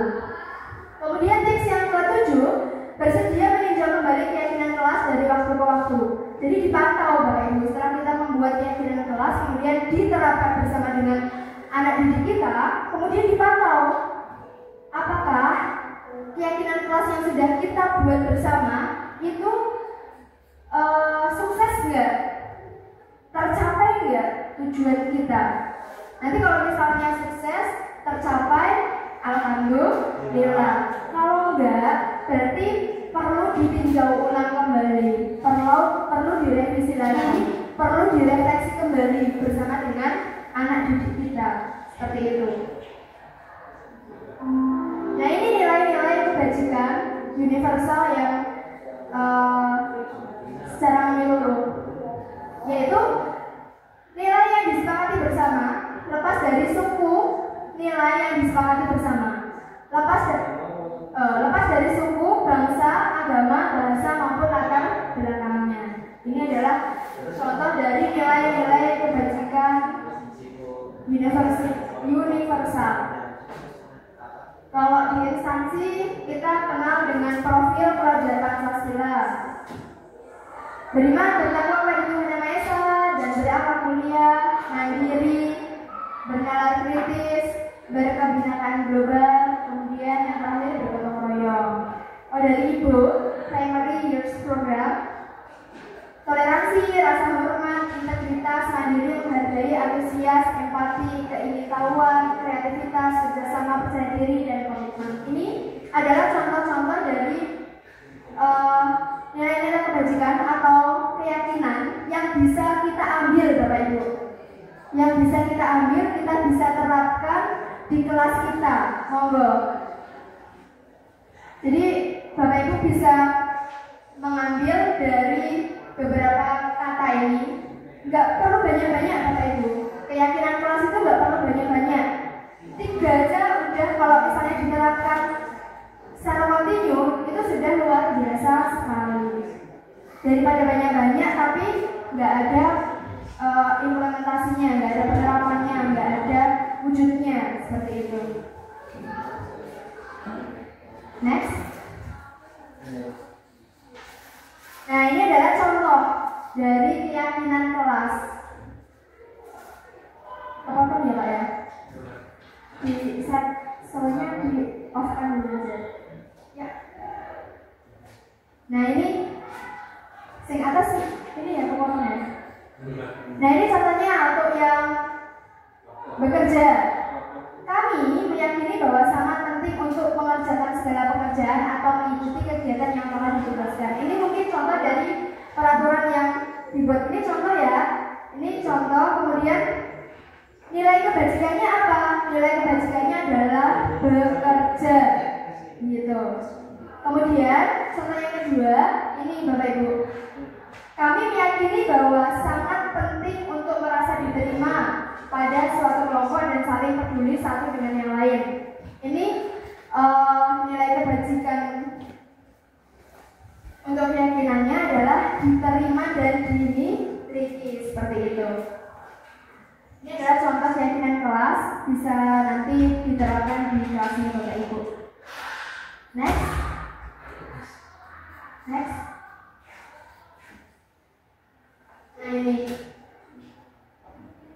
ini sudah saya isi, harusnya belum saya isi, tapi nggak apa-apa Bapak Ibu. Ini ada peraturan, set off.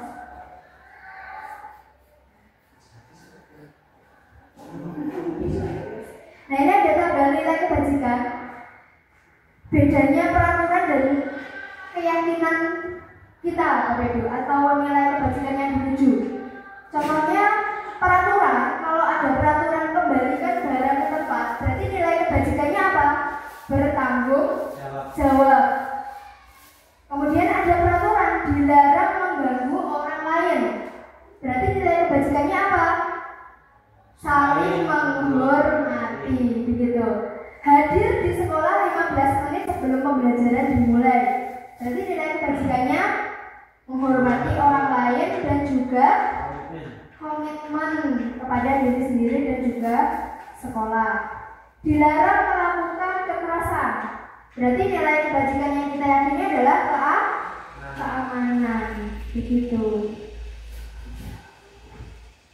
Next.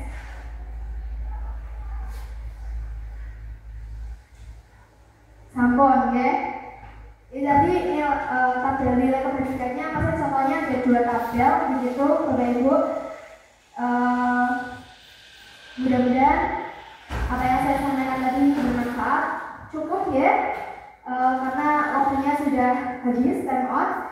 Jadi setelah ini nanti akan beralih materi yang disampaikan oleh Bapak Jalu Deka Kumala. Atas atensinya saya ucapkan terima kasih. Wallahul muwaffiq ila aqwamit thoriq. Wassalamualaikum warahmatullahi wabarakatuh. Waalaikumsalam. Atas waktunya. Assalamualaikum warahmatullahi wabarakatuh. Assalamualaikum warahmatullahi wabarakatuh.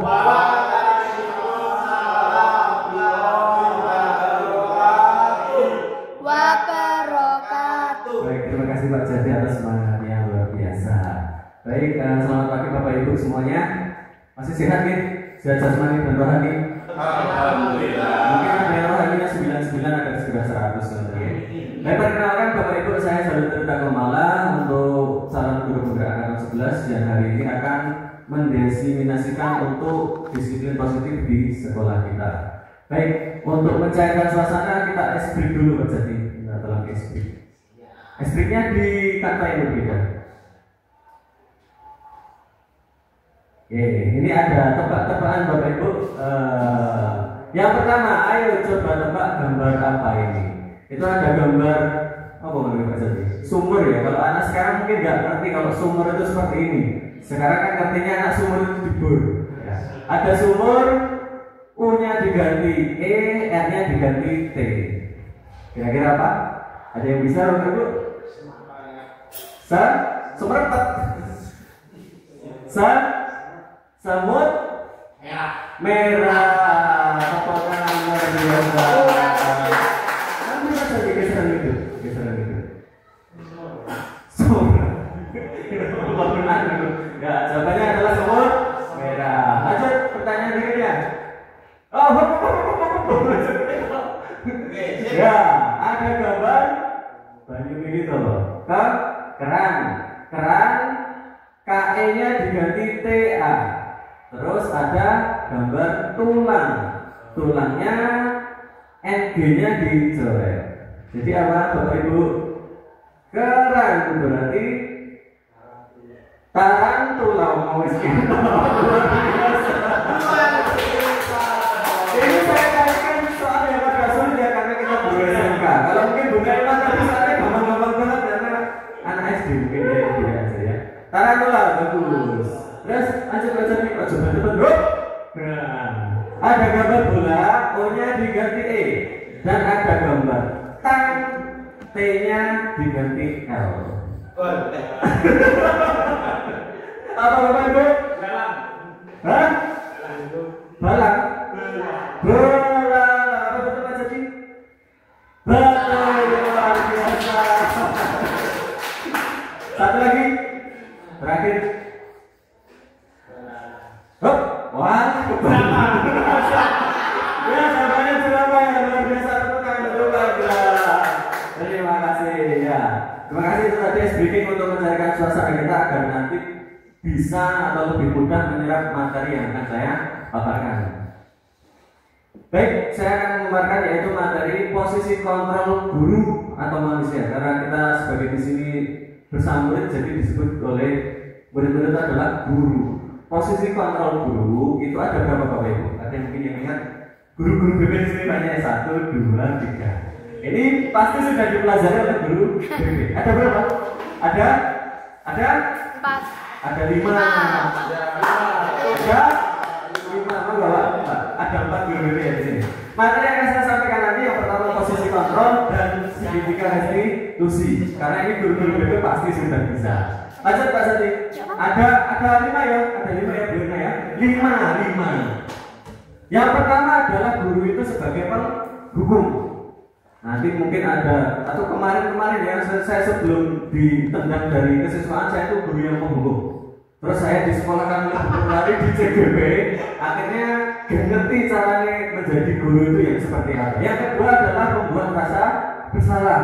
Yang ketiga teman, yang keempat pemantau, dan yang kelima adalah sebagai manajer. Nah, dari kelima ini kita nanti bisa berintrospeksi diri. Aku ini sebagai guru yang seperti apa dan akan menjadi seperti apa. Monggo Pak Jadi kita kuliti satu-satu. Yang pertama, guru adalah sebagai penghukum. Lanjut. Nah, seseorang penghukum bisa menggunakan hukum fisik ataupun verbal yang biasa disampaikan Pak Eko di kelas nih Pak Eko. Bullying fisik dan bullying verbal. Orang-orang yang menjalankan posisi penghukum senantiasa mengatakan bahwa sekolah memerlukan sistem atau alat yang dapat lebih menekan murid lebih dalam lagi. Guru-guru yang menerapkan posisi penghukum berkata, patuhi aturan saya atau awas akan saya hukum. Biasanya saya seperti itu dulu.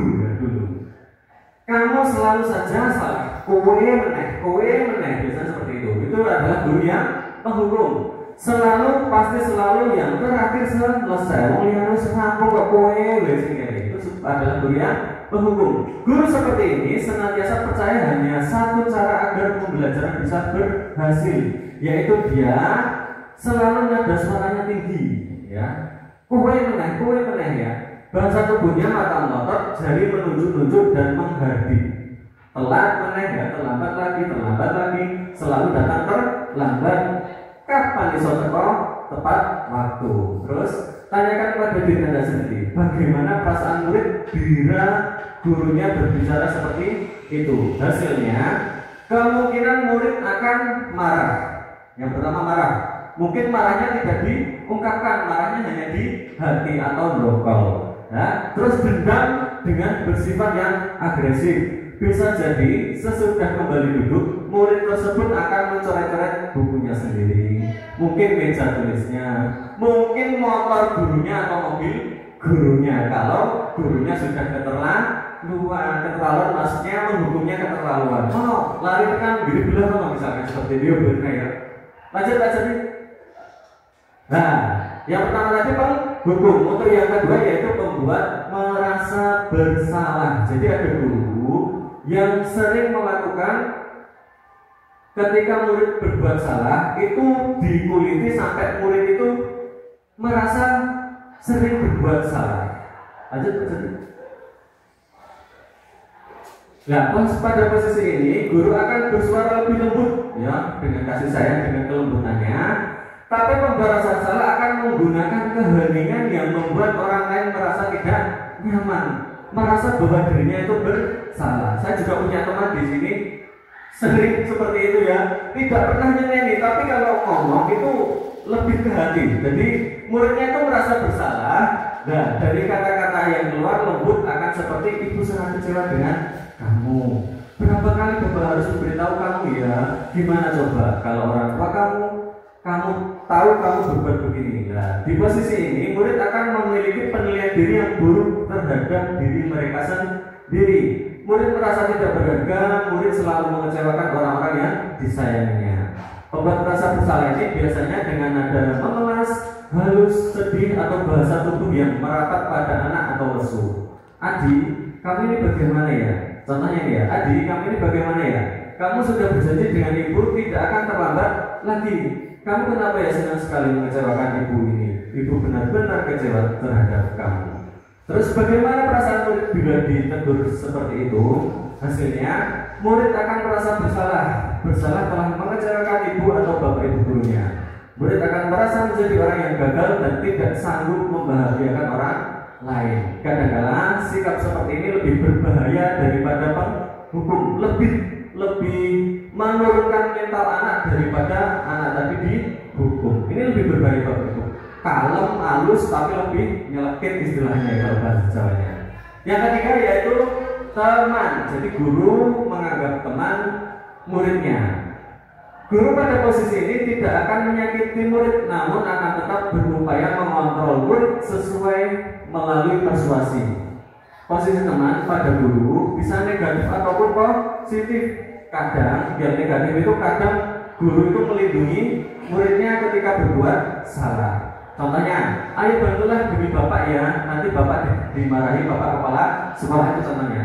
Ayo ingat tidak bantuan bapak selama ini, wis tak tolong dari ini, tolong digarap ini, itu tidak boleh. Ya sudah, kali ini tidak apa-apa, nanti ibu bereskan. Teman, ya, nada suaranya ramah, akrab, bercanda, dekat dengan murid, bahasa tubuh merapat pada murid, mata senyum jenaka. Adi, ayolah, bagaimana kamu sih? Kemarin kamu sudah berjanji kepada bapak bukan? Kenapa terlambat lagi? Sambil tertawa. Jadi tidak ada nada memarahi, tidak ada nada yang menyelekit hati, tapi dengan tertawa ringan. Terus bagaimana perasaan murid dengan guru yang seperti ini? Murid akan merasa senang dan akrab dengan guru. Ini termasuk dampak yang positif. Jadi menganggap teman murid itu termasuk dampak yang positif. Hanya saja di sisi negatif murid menjadi tergantung pada guru tersebut. Ya, menjadi ketergantungan, atau kalau motivasi, teori motivasi yang dibawakan Pak Jati tadi, murid itu kalau nggak ada guru tersebut, ya mungkin lumrah ya Pak Jati ya, tidak semangat di sekolah. Bila ada masalah, dia merasa mengandalkan guru tersebut. Yang diandalkan cuma guru, itu saja yang dianggap teman tadi. Akibat lain dari posisi teman, Adi hanya berbuat sesuatu bila yang menyuruh guru tersebut, termasuk motivasi eksternal ya Pak Jati. Belum tentu berlaku yang sama dengan guru lain, jadi bukan termasuk motivasi dalam diri sendiri. Lanjut. Yang keempat yaitu guru sebagai pemantau.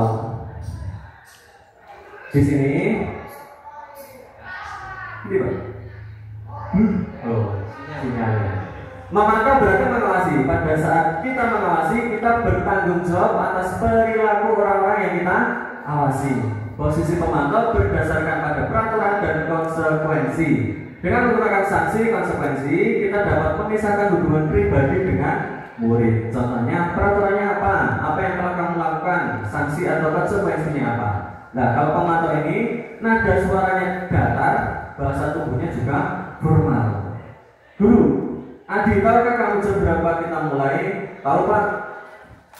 Kamu terlambat 15 menit, apakah kamu sudah mengerti konsekuensinya? Paham Pak?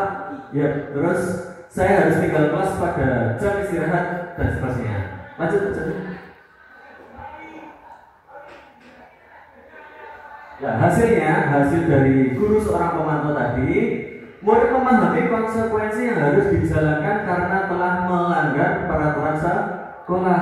Guru tidak menunjukkan satu emosi yang berlebihan, tidak marah, tidak juga menyelekit hati tadi, tidak seperti teman yang tertawa, tapi hanya emosi yang datar saja. Murid tetap dibuat tidak nyaman, yaitu dengan tinggal kelas pada waktu jam istirahat dan mengerjakan tugas. Guru tetap harus memantau. Jadi setelah mengerjakan tugas tadi, guru wajib memantau. Lanjut. Ya, ini yang terakhir Bapak Ibu, yaitu guru sebagai manajer. Manajer adalah posisi di mana guru berbuat sesuatu bersama dengan murid, mempersilahkan murid mempertanggungjawabkan perilakunya atau kesalahannya tadi, mendukung murid agar dapat menemukan solusi atas permasalahannya sendiri. Contohnya, menanyakan ketika ada kesalahan, apa yang kita yakini, kembali ke keyakinan kelas. Apa kamu meyakininya? Jika kamu meyakininya, kamu apakah bersedia memperbaikinya? Jika kamu memperbaiki ini, hal ini menunjukkan apa tentang dirimu? Terus, apa rencana yang akan kamu lakukan untuk memperbaiki hal ini? Nah, jadi di sini tugas seorang manajer bukan untuk mengatur perilaku seseorang. Jadi kita tidak bisa mengatur perilaku murid, tetapi kita membimbing murid untuk dapat mengatur dirinya.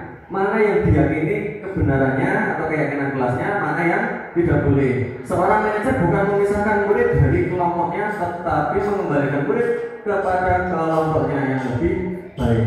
Bisa jadi dalam prakteknya penerapan disiplin sehari-hari kita akan kembali ke posisi teman atau pemantau. Jadi ketika kita menjadi seorang manajer, bisa menjadi teman kepada murid dan bisa memantau murid.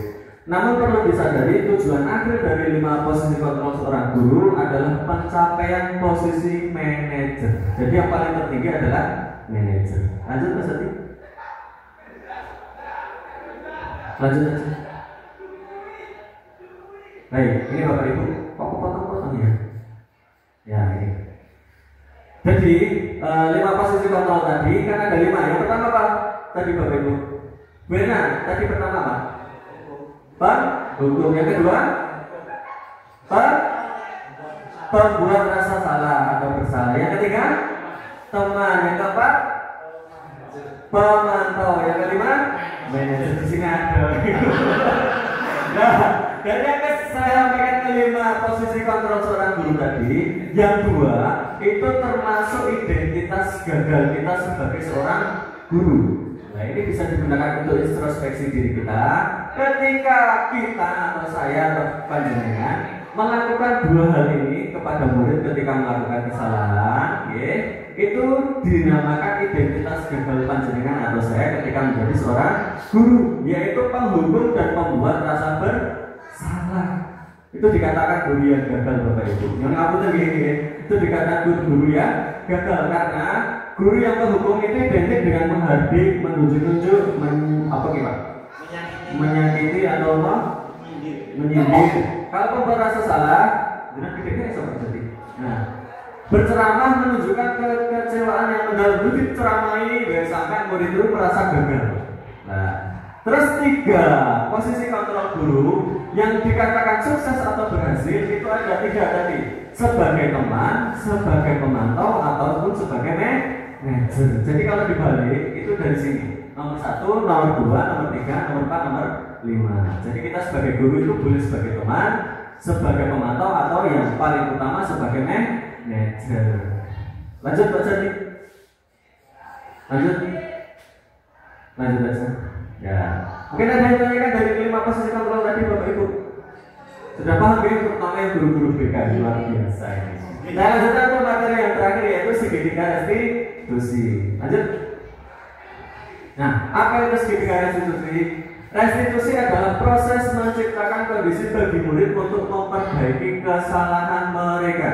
Jadi ketika mereka melakukan kesalahan, yang memperbaiki bukan seorang guru, tetapi murid tersebut yang memperbaikinya sendiri. Lanjut.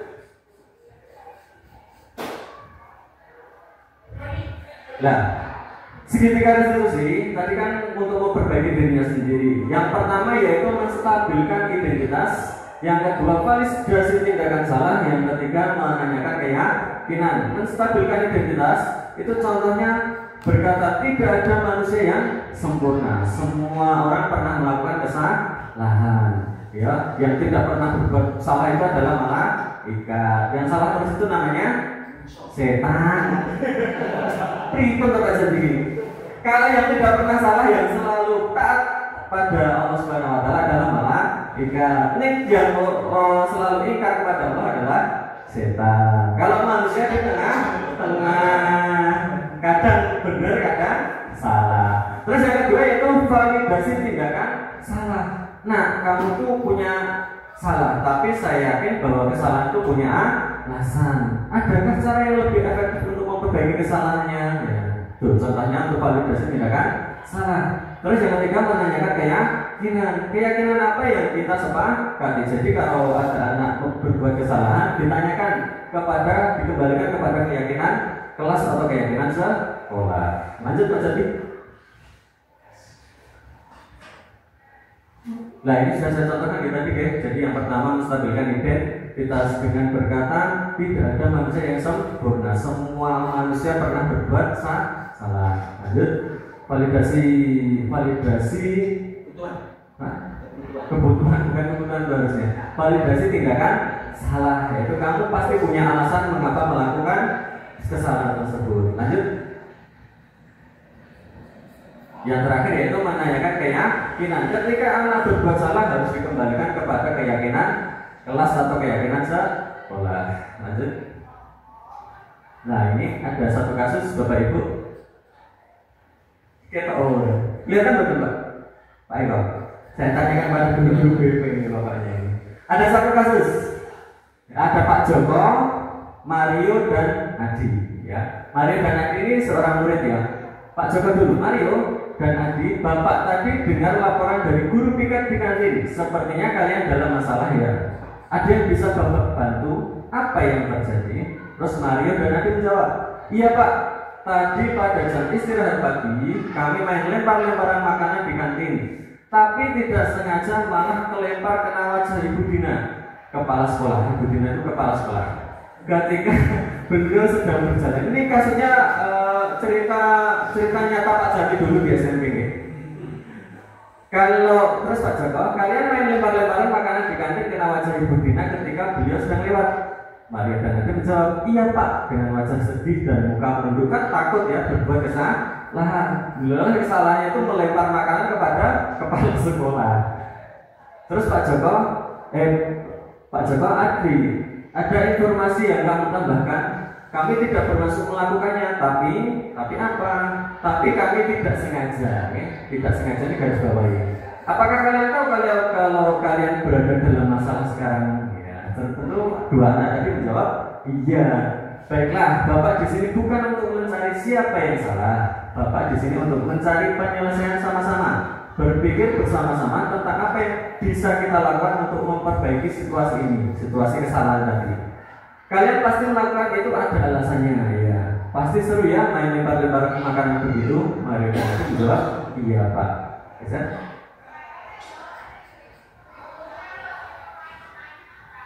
Terus Pak Joko, ya Bapak bisa melihat kalian merasa senang melakukannya, tetapi yang kalian lakukan adalah merugikan orang lain sehingga sekarang kalian dalam masalah. Mari kita jawab, iya Pak. Pak Joko, sekarang mari kita bicara tentang keyakinan kelas dan keyakinan sekolah kita. Apa yang kita percaya, yang mana yang kalian belum tunjukkan? Mario menjawab, kita harus bersikap baik satu sama lain. Nanti menjawab, menghormati orang lain dan menghormati diri sendiri. Pak Joko, kalian berdua ingat dengan baik keyakinan kelas kita. Kita kembali pada ketika kalian main lempar-lemparan makanan dan mengenai Bu Dina. Apakah ketika kalian melakukan itu kalian menghormati orang lain dan lingkungan? Menjawab tidak. Tapi kalian mendapatkan rasa senang. Menurut Bapak, ada cara untuk mendapatkan rasa senang tanpa merugikan orang lain. Bagaimana menurut kalian? Mereka menjawab, iya Pak.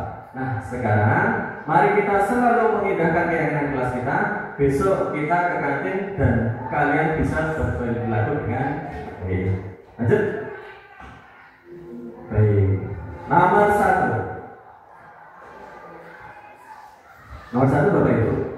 Dari 5 posisi kontrol, posisi mana yang dipraktekkan oleh Pak Joko tadi atau guru tadi? Jelaskan. Sebagai apa Bapak Ibu? Kan ada 5 tadi toh. Penghukum, pembuat rasa bersalah, teman, pemantau dan manajer. Yang dilakukan Pak Joko tadi termasuk yang mana? Ya? Teman. Pak Eko? Pak Eko? Pak Joko tadi sudah melakukan apa? Sebagai kontrol guru sebagai apa? Sebagai manajer luar biasa. Pak pemantau. Ada yang manajer, ada yang pemantau. Pak Indra manajer. Baik. Kalau di sini, kalau di mana di posisi Pak Joko tadi adalah ini nggak ada jawabannya ya, jawabannya di LMS. Dan menurut Fasil ya, ini harus Fasil ya. Di sini di pembelajaran CKP Pak, yang betul itu Pak Joko posisi kontrolnya sebagai guru adalah sebagai manajer. Kenapa? Manajer dengan pemantau itu bedanya di keyakinan kelas.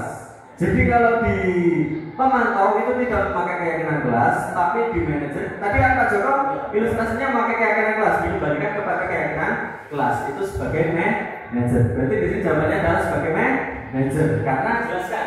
Karena Pak Joko mengembalikan masalah tersebut kepada keyakinan kelas atau sekolah. Luar biasa, pertanyaan untuk Bapak. Yang kedua. Kebutuhan apa yang berusaha dipenuhi oleh Mario dan Adi. Rasa senang. Padahal yang menerangkan Pak Jati. Yang ikut tadi Pak Uku ikut ya tadi. Yang Pak Eko sama mungkin belum diterangkan Pak Jati tadi. Nanti kita diterangkan sendiri Pak. Bunaimah apa benar? Bunaimah gitu. Ya. Kebutuhan yang dipenuhi oleh Mario dan Adi adalah kebutuhan rasa senang. Jadi ada 5 Bapak Ibu, ada 5 kebutuhan dasar manusia. Dan diterangkan Bunaimah lagi nanti ya. Terus nomor 3, apa yang dikatakan guru dalam tahap menstabilkan identitas, validasi tindakan salah, dan menanyakan keyakinan. Menstabilkan identitasnya di mana? Digeser slide-nya dulu Pak. Jadi, menstabilkan identitasnya. Oh, cepat. Menstabilkan identitasnya yang mana Bapak Ibu? Menstabilkan identitasnya yang gimana? Ya. Semua orang pernah berbuat salah. Menstabilkan identitas itu mengayem-yem murid. Mengayem-yem apa sih? Tidak menakut-nakuti murid. Ketika ada murid berbuat salah, dibuat tidak takut. Itu menstabilkan identitas. Yang mana Bapak Ibu? Silakan apa tadi? Gede gitu. Nah, yang mana Bapak Ibu? Naik. Nah itu.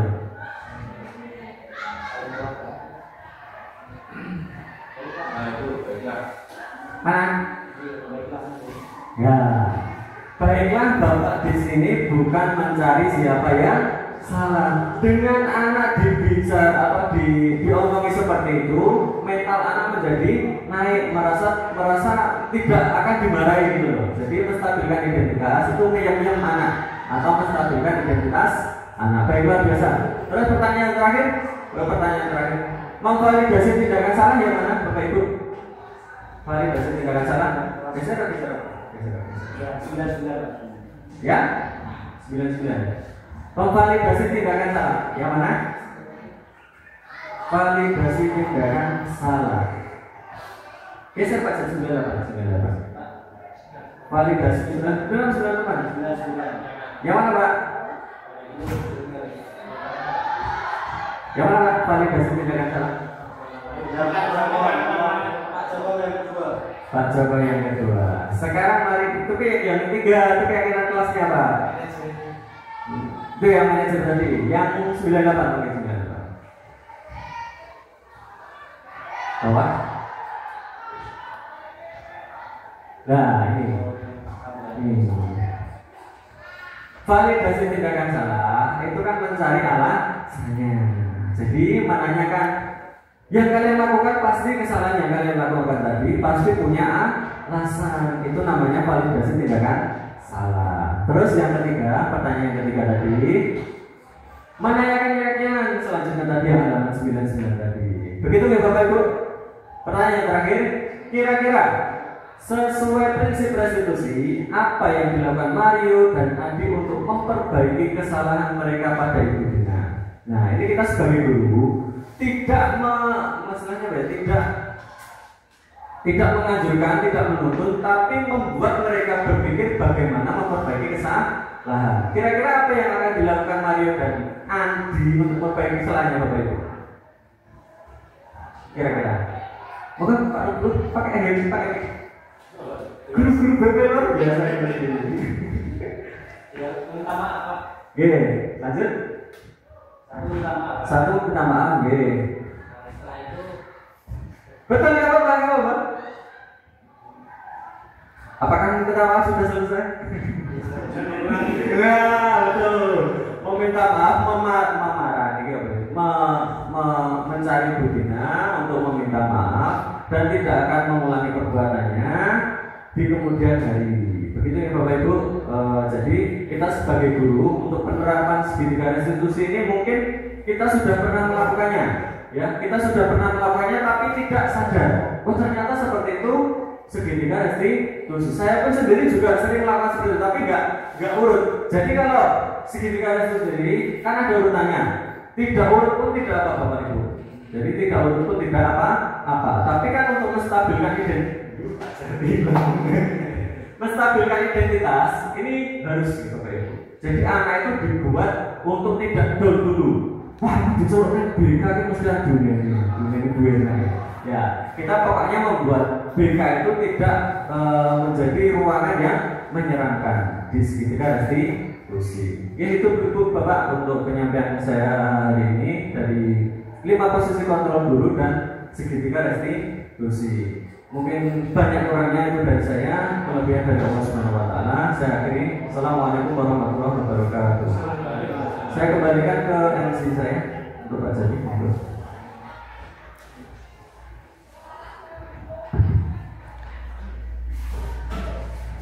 Bapak Ibu yang saya hormati dan rekan-rekan CGP yang saya banggakan, demikianlah acara kami dari kegiatan berbagai praktik tentang budaya positif, yaitu kegiatan diseminasi kepada rekan Jawa di SMK Negeri 1 Giri Tontrol.